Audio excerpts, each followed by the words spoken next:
Olá, estamos aqui no estúdio da FACEF, recebendo a turma do 5º período de administração. É uma galera super animada, estudiosa. Eles gostam de jogar sinuca pela manhã também, mas faz parte da vida universitária. E eles vão trazer para vocês hoje um debate super legal sobre as estratégias para pequena e média empresa, né? E trazer o que a gente está vivenciando em sala de aula. Por quê? Nós temos no Brasil 80% das empresas, elas são pequenas e médias empresas. Isso é um dado do Sebrae de 2023. E essas pequenas empresas, elas sofrem muito e elas acabam, entre aspas, de 2 a 3 anos que vem essa perspectiva.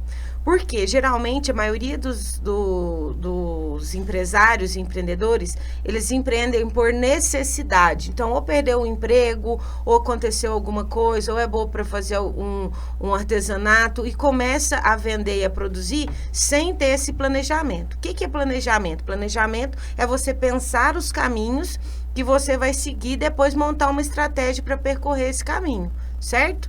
E aí, o que é o dilema que a gente está vivendo em sala de aula que eles vão compartilhar com vocês? Cada grupo, eles foram divididos em 4 grupos e eles tiveram que pensar uma boa ideia. Então, quem aí, né, que está ouvindo a gente, nunca teve uma boa ideia e pensou em fazer dela um bom negócio. Só que quando você vai para prática, é um pouco diferente. Então, os meninos estão vivendo isso em sala de aula. É uma metodologia baseada em dados reais. Então, eles estão pegando uma empresa que não existe, criando ela. E aí, a ideia é que eles façam uma análise SWOT, né? Que eles façam o Canvas e também esse planejamento estratégico que fala um pouco sobre consumidor, fornecedor, concorrentes. E aí, no final, a gente vai ter também a parte financeira e eles vão falar, olha, realmente é viável esse projeto ou não é viável? É melhor pensar numa outra ideia. E aí, eles vão contar as dificuldades aí no meio do caminho, certo? Tá ligado aí para o pessoal abrir as perguntas? Brincadeira. Eu vou começar falando com a Clara. Tudo bem, Clara? Tudo bem, e você, Nath? Bom dia, tudo bem. Clara, conta pra gente um pouquinho sobre o seu projeto que vocês pensaram. O nosso projeto é um salão de beleza mais sofisticado. Ele vai ser aqui em Franca mesmo. A gente está pensando em abrir ele numa avenida bem requisitada, bem movimentada, assim, mais elitizada, né, que é a Paulo VI, onde encontram comércios com muita qualidade, isso tudo gerando um valor pra gente, pro nosso salão. A minha amiga Lívia aqui também, ela tá participando e agora ela vai falar um pouquinho pra vocês. Então, a gente teve um pouco de dificuldade na parte de encontrar fornecedor, definir, né, todas essas questões, porque a gente estava pensando, né, como a gente faz isso, não tendo problemas ou tendo um custo, né, menor e uma viabilidade que, por ser um salão mais, né, chique, elitizado, como que a gente pode fazer isso, mas também o público de Franca é mais ali na área tal, em condomínios, esse público eles pagariam mais, mas como a gente também poderia atrair os outros públicos, né? A pessoas que pagariam um preço médio ali, não tão alto. Então, é uma dificuldade assim que a gente está tendo no momento. E quando vocês começaram a pensar nesse projeto, meninas do salão, por que veio essa ideia? Por que vocês decidiram pelo salão e não por uma outra ideia? Vocês já chegaram a pensar nisso? A Lívia sempre teve ela sempre teve gosto por estética. Toda vez que a gente ia fazer algum trabalho, ela colocava isso em pauta. E aí a gente decidiu, pensando no que ia fazer, pelo salão. E também a Clara é filha de cabeleireiro e tal. E aí a gente pensou nisso porque mesmo que tenha muitos salões, sempre tem alta demanda, né? As mulheres estão sempre procurando se cuidar mais, enfim. Então, foi mais por isso, assim, porque a gente gosta também desse nicho, a gente tem interesse. E conta pra mim, até o momento, qual foi a maior dificuldade que vocês encontraram? Porque a gente conversou um pouquinho em sala de aula sobre os horários de funcionamento, sobre a questão de terceirização, né? Porque, assim, o horário de funcionamento do salão, ele é complicado, porque a segunda-feira tá fechado, terça e quarta, lembro de vocês comentarem, tem pouca demanda, mas aí quinta, sexta e sábado a demanda é muito alta. Como é que vocês tomaram essa decisão de horário de funcionamento? Que vai impactar no custo, né? Depois, para poder... Como que vocês pensaram Eu acho nisso? que a maior dificuldade foi, por enquanto, né? Que a gente tá no começo do projeto. A maior dificuldade foi definir... Esqueci o que eu ia falar. Tá tudo bem. Definir se ia ser 100% agendamento, né? Se a gente ia ser um salão por agendamento mesmo, ou se ia ser um salão meio flash, né? Tipo, meio fast ou flash. Tipo, da pessoa chegar e ter o atendimento ali. Aí a gente optou por ser um salão com agendamento mesmo, pelo fato de ter a probabilidade dos clientes chegarem e a gente não conseguir atender se não fosse por agendamento, porque corre esse risco, né? Então... Ou de superlotar também, né? Por exemplo, exatamente. sábado, a pessoa ia chegar no salão, ia ter muita demanda e ia ter que ficar esperando. Entendi. E aí o horário de funcionamento a gente ainda não pensou muito sobre, mas não sei como que vai ser. Legal. Muito bacana. Muito obrigada pela contribuição de vocês. E daqui a pouco a gente fala um pouquinho sobre a teoria, tá? O que os teóricos trazem sobre essas dificuldades aí de fluxo de caixa. Pensar assim, como a gente conversou em sala de aula. Se você pensar primeiro a dinâmica do processo, o layout, de que hora você vai abrir, isso vai impactar no seu custo. Por exemplo,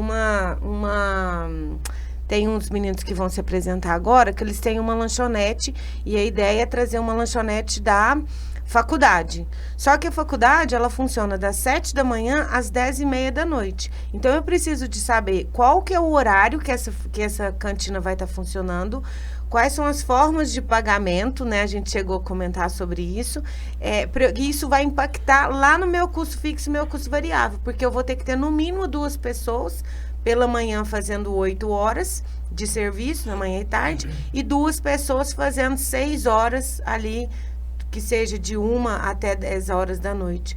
Então, essa complexibilidade de organização de pessoas, ela impacta no custo fixo e no custo variável, que vai influenciar no quanto a gente precisa produzir depois. É isso? Sim. E aí, meninos, eu queria que vocês se apresentassem e contassem para nós um pouquinho sobre o projeto da cantina universitária que vocês querem fazer franquia depois. Bom, meu nome é Carlos Vitor. Meu nome é Humberto. E esse projeto que a gente tem na mente, né, de fazer da lanchonete, seria da lanchonete universitária, né? E a gente teve essa ideia porque a gente estava com uma falta de oferta do ramo aqui, né, na região. Então, a gente tinha percebido que os alunos, quando tinham que buscar, né, algum produto relacionado, tinham que ir ou na cantina da faculdade, que é aqui próximo, ou então em algum posto, alguma conveniência. E só para deslocar nesse trajeto já durava uns 10, 15 minutos, né? Porque fora o desconforto, né, de pegar o sol, atravessar a avenida, que é uma avenida muito movimentada aqui da Alonso Alonso. E chegava atrasado na aula Chegava depois, atrasado né? depois na segunda aula também. Às vezes o pessoal vai dar uma voltinha. Ontem à noite a galera foi dar uma voltinha no se McDonald's. quiser, sim. Ao Jabá. E aí a gente teve essa ideia de trazer, né, uma lanchonete e principalmente com um preço mais acessível, porque o que tem aqui em volta, né, geralmente é um ticket mais alto de produtos e também de ofertar mais variedade, né, tanto em questão de salgados como de bebidas. Sim, é isso. E indo de encontro um pouco com o que a Lívia falou, o nosso principal obstáculo, pelo menos por enquanto, foi encontrar um fornecedor também. A gente até pensou um pouco em em produzir, né, os próprios salgados, mas a gente ainda não pensou em nada muito viável. E a gente achou um fornecedor em Ribeirão Preto, mas também, igual você falou, tem todo um custo envolvido, né, pra gente trazer essa mercadoria até Franca. Tem um custo, tem que pensar no tempo também, por mais que Ribeirão é perto, a nossa salgaderia ficaria aberta por um longo período, né? Então a gente tá esbarrando um pouco nessa questão dos fornecedores mesmo, porque a gente tem que encontrar um fornecedor barato, com preço mais acessível, ser um diferencial nosso, mas também a qualidade tem que ser boa, né? Não adianta a gente colocar um preço barato com uma qualidade ruim. Duas coisas que eu recordo da gente falar em sala de aula, e eu acho muito legal esse projeto do laboratório, é porque a gente traz o case real. Então, a primeira dúvida era assim, como que a gente vai receber dessas pessoas, né? Vai ser o Pix, vai ser por cartão de crédito, ou nós vamos fazer uma notinha ali, comentando da escola, lembra da gente falar na aula do colégio do meu filho? Lá não aceita cartão. E ele aí ficou à deriva, chegou lá, buscou, pegou o que quis e a conta chegou. E não pode funcionar assim, né? Tem que ter uma organização até para vocês saberem o que é de entrada e o que é de saída. Né? Então, essa parte das finanças e de como cobrar também é muito importante. Porque a maquininha ela vai te trazer custo. Né? Por mais que os custos sejam baixos, mas isso tem que estar incluído na hora de você precificar o seu salgado, a logística de entrega também, se for de Ribeirão ou não. Então, essa avaliação do fornecedor para começar é muito importante, né? Porque senão você começa, depois você perde o fornecedor e morre ali no meio do caminho, ou muda. Agora, uma coisa que eu acho muito legal no projeto de vocês, que vocês propõem, é a questão da alimentação saudável, né? Que vem de vocês, que vocês trazem a marmitinha saudável, e quando a gente chega numa cantina, você não encontra, né? Eu até cheguei a comentar com eles, pessoal que está aí nos ouvindo, que eu fui num congresso da USP e não tinha Coca-Cola para vender. Nem Coca-Cola, nem café. Assim, sabe essas garrafas de café que a gente encontra em qualquer empresa? Não tinha. Então, e aí, se você fosse comprar um expresso, ele era R$15. Então, a ideia é diminuir realmente a cafeína. E eu falei, eu não sei como é que eles aguentam, porque o ritmo de São Paulo é muito puxado, eles ficam fora de casa o dia todo. E não tinha, era uma Coca-Cola orgânica. E aí a gente comentou, lembra, meninos, em sala de aula, que eu achei super interessante, eram 2 tipos de restaurante. Tinha um bandejão, que era, você pagava ali R$20, comia à vontade, mas não era uma comida lá tão saborosa, e o mesmo suco. E na outra, era uma comida totalmente, era assim, um público mais vegano, um feijão diferente, sabe? Uma comida bem mais sofisticada, com um preço bem mais elevado. Então, você não tinha um meio termo, né? Se quisesse comprar uma fruta, se você for pensar assim, lá no Magalu Labs, o quanto eles prezam por isso, e não sei se vocês já foram lá, onde vocês já foram lá, você entra na praça de alimentação, tem uma estande cheia de laranja e uma estande cheia de banana, que é para as pessoas incentivarem a comer fruta. E não existe copo de plástico, né? Não existe o copo plástico. Eu lembro que eu fui dar uma palestra lá e ia passar o dia lá divulgando a Facef, não levei minha garrafinha, esqueci. E aí eu tive que comprar um copo de um suco para ter um copo para tomar água, porque eles pensam na sustentabilidade. Então, isso é uma Magalu que já tem essa cultura de sustentabilidade, mas aqui nas escolas você precisa ter dentro da cantina essas questões, né? Até vamos supor do canudinho, ou de ter uma comida saudável que você possa escolher comer uma fruta, comer uma salada de fruta e não só o salgado. Acho que isso é um ponto muito forte do trabalho de vocês. Sim. Sabe? Que a gente precisa explorar. E aí vem a dificuldade, onde arrumar fornecedor. Sim. Né? Exato. Tá. Nádia, nessa parte do fornecedor também, tem uma certa dificuldade que além do custo, você tem que tentar pegar mais barato, tem vários produtos por ser uma lanchonete. A gente sempre quer um pão de queijo de manhã, um cafezinho, e à noite não tem como ser a mesma coisa. O salgado vende o dia inteiro, né? E à noite pode ter uma pizza também, uma jantinha, uma marmitinha, como eles tinham proposto. Ah, legal. Cada horário tem que ter o seu tipo de alimentação. Isso. Não pode ser a mesma coisa. Já tô com fome. O dia inteiro, né? A gordinha aqui já tá com fome. É um leque muito grande, né? De opções, porque por conta do horário. Como o Zé falou, de manhã você tem que oferecer um produto, à tarde outro e talvez à noite outro, né? Então, um lado um pouco desafiador de ter, né, essa lanchonete é isso, é a quantidade de produtos. A ideia nossa é ter um pouquinho para cada público, né? É o pessoal que está querendo comer alguma coisa mais saudável, o pessoal que às vezes não dá muita bola e quer simplesmente comer alguma coisa. Então, essa é outra questão também que a gente tem que analisar. Fora as bebidas, né? Que a gente comentou, doce, que a gente pretende colocar também. Os meninos, aqui na faculdade à noite, não, os meninos vendem, tem um moço que vende trufa e um outro que vende palha italiana. São alunos que empreendem vendendo esses docinhos. Ninguém pensa em trazer uma fruta ou uma salada de fruta. Não pensa, assim, ninguém nunca trouxe para oferecer, você quer uma saladinha de fruta? E eles são fitness. Ontem eu estava comendo um chocolate, um aluno eu ofereci, ele falou assim, não, professor, eu não como doce. E quase, dos 30 alunos na sala, quase 20 não comem doce. Falei, gente, vocês são muito diet, né? Vocês são muito saudáveis. E aí, você pensar nesse cenário de que não come doce durante a semana, tem que ter uma fruta disponível para poder comprar. Provavelmente venderia, né? Provavelmente venderia. Eu acho que é um potencial de consumo. É. E aproveitando que a gente está falando de diet, né? Tem um grupo, pode se apresentar, conta para nós um pouquinho sobre o projeto de vocês.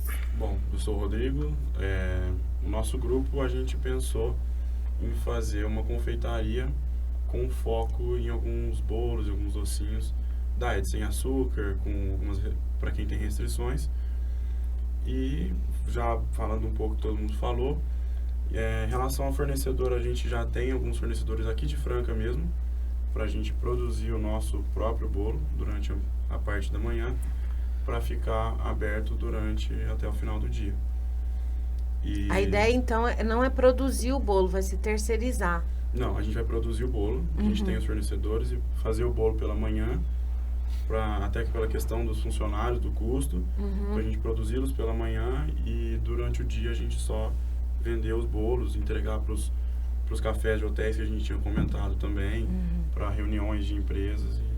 Essa ideia de trazer o bolo veio de uma das alunas que o pai é diabético e não encontrou ovo de chocolate no mercado diet, né, sem açúcar. Então, ela trouxe essa realidade, ela faltou hoje por um problema pessoal, mas com certeza ela ia contar a história para nós aqui. E aí, só que conta para nós um pouquinho, Rodrigo, qual foi a dificuldade que vocês encontraram para pensar quantas pessoas precisava ter na cozinha para a questão da produção de bolo que ia impactar no custo. Conta como que foi essa tomada de decisão, até de, ao invés de só receber o cliente na loja, de vocês trabalharem o delivery. Uma das dificuldades que a gente encontrou foi isso mesmo. Um ponto para a gente localizar e para a gente conseguir se organizar dentro da produção. E como o bolo é um produto que é um pouco mais perecível, a gente não pode fazer uma grande quantidade durante o dia e deixar para venda. A gente está se organizando também para ver do custo que você tinha comentado, de quantos bolos a gente precisa fazer por dia durante a semana para conseguir. E do trabalho de vocês, uma proposta legal que eu achei, é que eles vão fazer o bolo diet, mas também vão trazer bolos com receitas diferentes, igual com castanha, laranja, fubá, que pode agradar outros paladares que não seja o diet. Porque a gente até chegou a comentar, às vezes tem a família que tem quem precisa comer só o diet ou fazer uma dieta, mas tem aquele que não precisa. Então, a hora que a dona de casa, ou a mãe, ou a tia, ou a avó, que geralmente é quem faz a compra para o lanche, para o café da manhã, não tirando os homens desse serviço, que quando eles ajudam é ótimo, né? Quando a mulher vai fazer a compra, ela tem que pensar em todo mundo da família.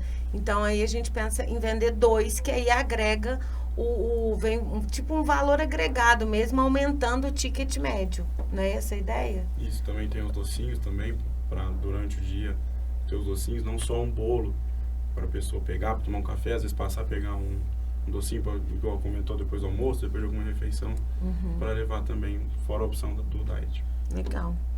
Eu gostei demais dos projetos de vocês. Falta só você se apresentar. Conta pra nós.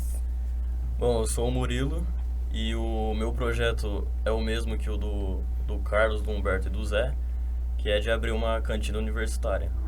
E conta para nós, Murilo, qual foi a sua maior dificuldade na elaboração desse projeto? Ou o que você achou fácil? Vamos mudar, vamos começar. O que você achou difícil e o que você achou fácil? Bom, o que eu achei difícil, eu acho que o que está sendo mais difícil no momento é encontrar fornecedores. Também, Com um preço bom e uma boa qualidade. E o que você achou fácil, assim, da aula? O que você achou fácil? Eu acho que a localização. Por ter segmentado as faculdades. Isso, sim. Às vezes também, no futuro, não precisa nem ser faculdade só, pode ser cantina de escola, né? Sim. Tranquilo. Muito obrigada a vocês pela participação. E agora eu queria saber de vocês, assim, pra gente fechar o nosso podcast com muito entusiasmo, porque quando a gente vem para a faculdade, qual que é o diferencial? Que a gente une a parte teórica com as aulas práticas, né? Então, assim, na opinião de vocês, é importante hoje, depois desses 2 meses aí que a gente vem conversando, vocês acham que é importante parar e fazer essa reflexão sobre o planejamento estratégico? Ou que não? O certo é começar a ir na garra e na unha? Qual que é a opinião de vocês? Eu acho que é uma mistura dos dois. É óbvio que você tem que ter um planejamento estratégico, né? Faz total sentido. Até que se você começa errado, grandes chances de terminar errado, né? Mas ao mesmo tempo eu tenho a visão que também não dá para ficar pensando muito, não. Eu acho que às vezes você tem que começar. Que é a resiliência e a coragem, né? Exato. Eu acho que às vezes você tem que começar e, claro, não começar totalmente despreparado, mas você nunca vai começar, eu acho que 100% pronto. Sempre vai ter problemas aí no caminho. Então eu acho que é uma mistura dos dois. Legal, bem ponderado. E vocês? Bom, até puxando um pouco para a parte teórica, né? O artigo que a gente estava dando uma olhada tem o Machesnay e o Julien, né? Que eles trazem uma proposta, né, de mudança dos procedimentos para os processos, né? E aí eu estava dando uma olhada e tem muita relação com isso que a gente está falando, porque ele fala de mudar um pouco, de ser tão engessado, né? Um planejamento só com análise SWOT, só com a parte mais de procedimento mesmo, né? Que não tem como você ser muito dinâmico em cima disso e mudar mais para uma visão mais empreendedora, para algo mais dinâmico durante o processo da empresa mesmo, dentro do ambiente da organização, junto com todos os colaboradores, né? Você sentar, ter um momento junto com todo mundo da empresa para conseguir, né, propor mudanças, propor algum paradigma novo, né, nesse período que a empresa vai enfrentar, para conseguir se adaptar com aquilo que está acontecendo, né, e trazer novas ideias, novas visões para conseguir enfrentar esse processo, né, da empresa no meio dos concorrentes, no meio da demanda que tem, né, e não ficar tanto na parte teórica também, né, fazer um planejamento mais de uma maneira diferente, porque o planejamento é muito importante, né, como você mesmo falou, muitas empresas quebram, né, que é um dado do Sebrae, em pouquíssimo tempo, a maioria, e por falta de planejamento, né, e é justamente essa mudança de visão que eles tentam abordar em cima desse ponto. Muito legal a fala de vocês dois quando a gente pensa na aprendizagem organizacional, né? Porque um dia você aprende, no outro você melhora e depois você vai para a prática. E aí o que acontece? Tem um autor que chama Tisse, ele até fez parte da minha dissertação de mestrado, que ele fala sobre essa capacidade dinâmica e a resiliência do pequeno e médio empreendedor. E nós, brasileiros, a gente, como é um país em desenvolvimento, que passa por uma estabilidade financeira a todo momento, essa resiliência, essa capacidade dinâmica, ela é muito importante para que ele supere os desafios do dia a dia. Então, se o cara faz um planejamento estratégico e quer seguir, ele arrisca, mas mudou o preço do fornecedor, ele tem que se organizar, né? Então, eu acho bem pertinente o que vocês falaram, faz todo sentido. E assim, a única coisa que me preocupa é de ser um empreendedor meio louco, sabe? Aquele cara que que não senta e pensa nas coisas, já vai fazendo, vai gastando, passa o cartão de crédito, depois a gente vê o que vai fazer, ou faz um financiamento e depois dá um jeito de pagar e vai virando aquela bola de neve. Então, eu acho, assim, voltando um pouco para a teoria e para a prática, o Schumpeter, que é o autor, não é o Schumacher não, viu gente, é o Schumpeter, que é um autor que fala de inovação, ele fala assim, que a inovação acontece no limiar da rotina. Então, se eu preciso, que significa isso? Que eu preciso ter os processos, que eu preciso ter os meus fornecedores, que eu preciso conhecer o meu consumidor, fazer esse estudo e, frente à minha rotina, conseguir inovar. Agora, se eu passo a inovar todos os dias, todos os momentos, eu saio da minha rotina e aí, só que meu fluxo de caixa, ele não vai funcionar. Porque ele vai ter uma estabilidade muito grande, aonde as empresas vêm com essa falta de estrutura financeira ou mercadológica, ela vem a não ter capital e ter como continuar, né? Mais ou menos isso. Faz sentido o que eu tô falando? E vocês? Qual foram... O que vocês acham sobre essas estratégias, essa importância de fazer a estratégia e o planejamento para montar uma empresa? Acho que o que o Humberto citou aqui agora, que se você não começar, você tem que ter um plano, tem que ter um planejamento do que você vai fazer, o público que você vai atingir, onde você vai se localizar para conseguir atingir esse público, vai ficar um local de fácil acesso, para você conseguir... Tem que ter o marketing também, assim, tem que ter tudo, mas se você não tiver a ação, não seria ação, não veio a proatividade, Isso, a atitude de começar, de ir tentando e consertando os erros, sem essa loucura de atropelar, né? Eu vou comprando, vou pagando e depois a gente vê que jeito que vai fazer. Com o planejamento, tudo certinho, com as estratégias pro financeiro, pro geral, assim, do negócio. Bacana. E vocês? Pode falar, Clara. Voltando um pouco nisso, né, tipo, a gente, a pessoa mesmo que está à frente da estratégia da empresa, ela não pode se deslumbrar muito com todo o ambiente externo, porque ele influencia muito, sim, mas você ficar trocando toda hora de ramo ou de, esse produto funciona, esse não está funcionando, você tem que ter um início, meio e fim para dar continuidade no que você está fazendo, né? Então, isso do ambiente externo, você tem que filtrar bastante para poder se encaixar na sua realidade, né? Que foi um pouco do que você falou. É muito que o professor André fala muito disso nas aulas dele, né? O André Santofani, que a gente precisa analisar o ambiente externo e o ambiente externo para tomada de decisão, senão você deslumbra mesmo, né? Eu acho que também as pessoas têm que ter... A gente tem que pensar no longo prazo, né? Mais paciência. Eu vejo muita gente abrindo o seu próprio negócio, independente de ser pequeno, de ser médio, de ser grande. As pessoas não têm paciência para dar certo, né? Porque não vai dar certo ali nos primeiros 6 meses, não vai dar certo no primeiro ano.